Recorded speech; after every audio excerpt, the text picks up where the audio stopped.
Arrest in itself is not the fundamental solve to a problem. We have to find a solution to these problems and not just taking them to jail. Metro Police Lieutenant Timothy Hatchett wasn't always a police officer. Before Metro, he was a psychiatric social specialist with a heart for people who are homeless. It's why when we asked Metro about the ordinance they are tasked to enforce, the department put Hatchett on the homeless project. He insists. We need to stand united. Despite the protests, and despite what homeless advocate groups say is video of homeless people being fined by police for being homeless, Metro is not taking that approach and will not. Homelessness in itself is because of usually other underlying issues. And so you have to delve a little bit further than just the person not having housing. And so on this day, Metro invited the media to the edge of a Las Vegas wash where homeless people camp to showcase work with community outreach partners. Clearly, the conditions are terrible as NDOT crews work to clear the wash. Soon, homeless people moved out and up into adjacent neighborhoods. Metro tells News 3 2 were transported to get help and others declined. A similar picture to what we saw when we rode along with North Las Vegas police. Police department, who's back there? North Las Vegas officer Joshua Levitt. Police department, knock, knock. Says helping the homeless is more of a calling than an assignment. On this day, police took us to a tent city just beyond what many of you can see. Everyone here could be arrested for trespassing, but Levitt tells them he's not here for that. Hey, how long y'all been out here? Rather, he says he's here to connect people to resources.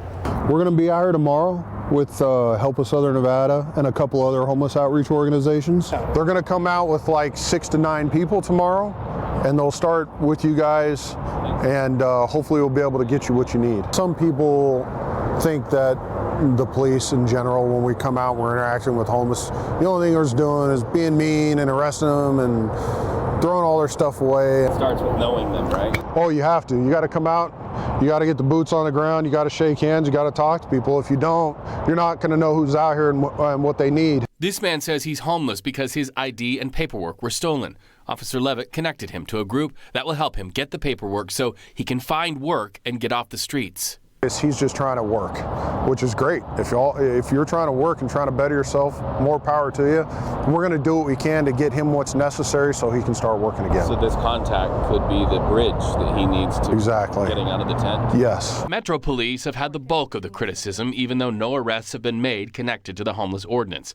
Recent reports accuse the police of using other statutes like trespassing or blocking sidewalks in the homeless corridor to levy fines and arrests.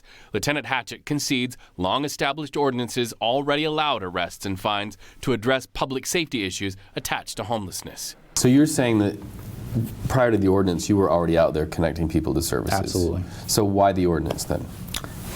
We look at it as an influence to help connect those people to the resources. And he says, though, it's working. As they're getting to know the officers and they're having repeated contacts in the field, we've actually increased our acceptance rate in the field, those who are taking services, by 53%. If we have a problem, what can we do to prevent this problem, to neutralize the problem, and to fix the problem for the future? And cut recidivism. Absolutely. We're kind of at the forefront because we have started with outreach. And we didn't start with enforcement. We started with focusing on outreach and services. So Lieutenant Hatchett tells me everyone throws around the phrase community policing. He says he's doing it by setting up a behavioral health unit within Metro to help address the psychiatric needs of our homeless population. So that's just one more perspective in what is a year-long commitment. If you have ideas, a response to this story, call the hotline you see on your screen or email us at The Homeless Project here at News 3. All right, weather